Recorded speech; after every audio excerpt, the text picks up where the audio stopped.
Ya, seperti inilah yang terjadi pada mereka yang mengalami stroke. Jadi Bapak Ibu sekalian, yang terutama adalah pada gejala di sini, yaitu gangguan berjalan, gangguan atau kelemahan pada satu sisi yang kita sebut adalah paralisis atau hemiparesis atau hemiplegia sebelah. Kemudian juga gangguan penglihatan menjadi kabur, dan yang terakhir adalah gangguan bicara. 4 gejala utama ini sudah keluar, orang kita bisa diagnosa sebagai kena stroke. Ya. Tapi Bapak Ibu sekalian, ada beberapa tingkatan sebenarnya yang namanya stroke. Stroke yang namanya TIA itu adalah mini stroke. Kalau stroke seperti ini biasanya orang hanya mengalami gangguan gejala 4 ini sementara. Ya, biasanya prosesnya adalah karena darahnya kental, pembuluh darahnya menyempit, kemudian darahnya lambat ke otak temporary. Begitu dia ditangani dengan obat misalnya pengencer darah atau misalnya dia si sumbatan itu bisa lewat, maka orang itu baik lagi. Tapi ini orang sudah punya bakat untuk jadi stroke. Jadi kalau ada Bapak Ibu sekalian barangkali keluarganya yang tiba-tiba merasa pusing sekali atau merasa vertigo, seperti vertigo atau seperti bunyi berdenging, ya, atau rasa kepala sakit sebelah, ya, migrain. Hati-hati dengan migrain. Migrain juga adalah salah satu tanda daripada defisit pada pembuluh darah otak. Ya, kalau mereka yang sering mengalami migrain harus periksa dokter karena ditakutkan mengalami pembuluh darah yang lemah seperti tadi. Tadi saya katakan kalau perdarahan pada pembuluh darah otak bisa terjadi pada siapa saja, tidak pandang usia. Sekarang ini banyak stroke jadi pada pada usia di bawah 30 tahun. Ya, kejadian ini banyak. Kenapa? Masalahnya ternyata pecah pembuluh darah. Ya, tinggal lihat mampu nggak dia bertahan dengan gumpalan darah di otaknya. Mampu nggak dokter buka kepalanya? Ya, kita tahu bahwa salah satu terapi bagaimana pecah pembuluh darah di otak adalah dibuka kepalanya, dikeluarin darahnya, lalu kepalanya dibiarin bolong. Nanti tulang kepalanya ditanam dulu di sini selama beberapa bulan sampai tumbuh dia kering, baru ditutup lagi kepalanya dipasang lagi. Ya, ngeri ya. Nah, itu kejadian, jadi tidak pandang umur. Jadi tergantung bagaimana penanganannya. Ya, seringkali orang tidak sempat juga menangani karena tadi waktunya yang tidak cukup untuk bisa mendapatkan pertolongan seperti itu.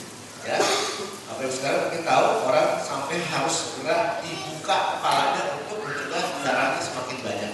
Karena begitu darah itu di dalam otak banyak, itu akan menekan kepada fungsi-fungsi daripada saraf yang lain, dan itu gejalanya akan menyebabkan kelumpuhan lebih parah.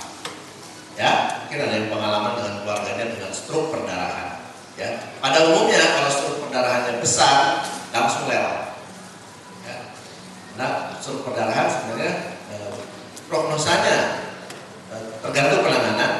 Tapi kalau yang namanya stroke sumbatan itu adalah prognosanya lebih baik, tapi gejala sisanya menyengsarakan karena lumpuhnya akan bertahun-tahun.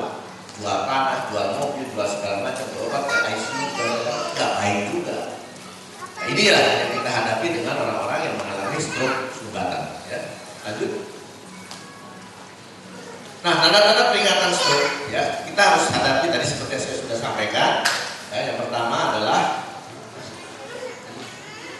tiba-tiba terasa lemah atau kebas di wajah, lengan atau tungkai terutama pada satu sisi. Jadi tiba-tiba kalau kita merasa sebelah kanan kita kok nggak bisa diangkat. Ya, hati-hati, ini mungkin tanda-tanda awal daripada stroke. Ya, belum tentu stroke juga, tapi harus diwaspadai. Ya. Kemudian tiba-tiba susah jalan, kemudian pusing sekali, ya, sampai kehilangan keseimbangan atau koordinasi. Ya, Bapak Ibu sekalian. Tiba-tiba sakit kepala hebat tanpa diketahui penyebabnya. Ya. Kemudian tiba-tiba ada gangguan penglihatan pada satu mata atau kedua mata. Yang lain adalah tiba-tiba bingung dan gangguan bicara atau gangguan mengerti. Jadi persoalannya adalah bagaimana otak kita terganggu, sampai seluas mana gangguan itu, dan sampai sejauh mana kita mengerti tentang tanda-tanda serangan itu. Inilah sebenarnya yang menjadi masalah bagi kita dengan stroke. Ya, lanjut. Nah, nomor 3 yang sekarang ini top,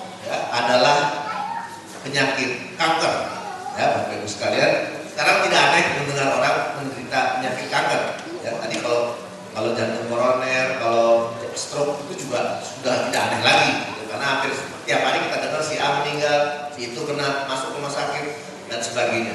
Sekarang yang juga dikeluhkan banyak orang adalah kanker. Ya. Kita lihat di sini ada berbagai jenis kanker, ya Bapak Ibu sekalian.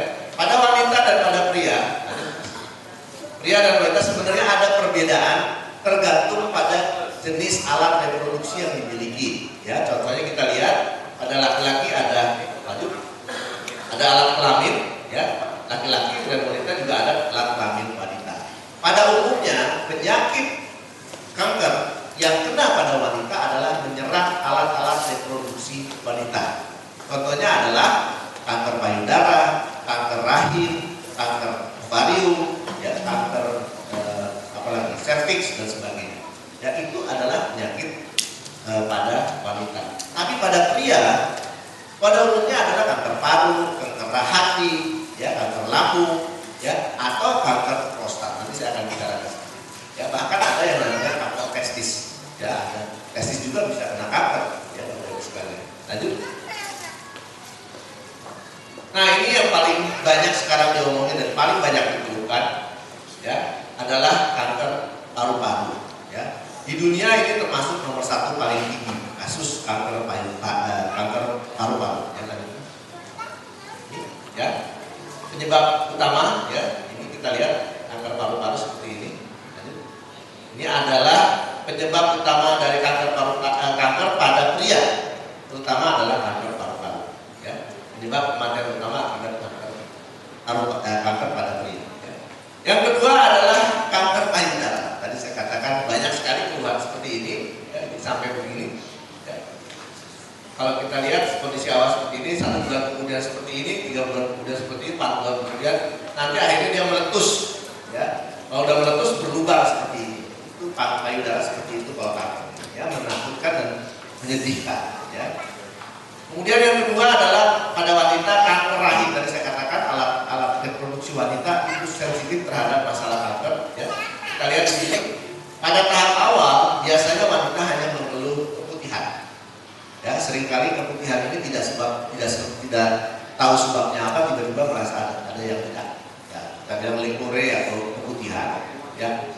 Kalau sudah tahapnya masuk ke tahap sama dia serviks, ini biasanya disertai dengan ada bau. Ya. Ada wanita yang mengalami kanker serviks biasanya disertai dengan bau, ada lekore yang keluar, ada keputihan yang keluar. Ya. Nanti pada tahap yang sudah lebih jauh biasanya disertai dengan ada percik-percik darah. Ya.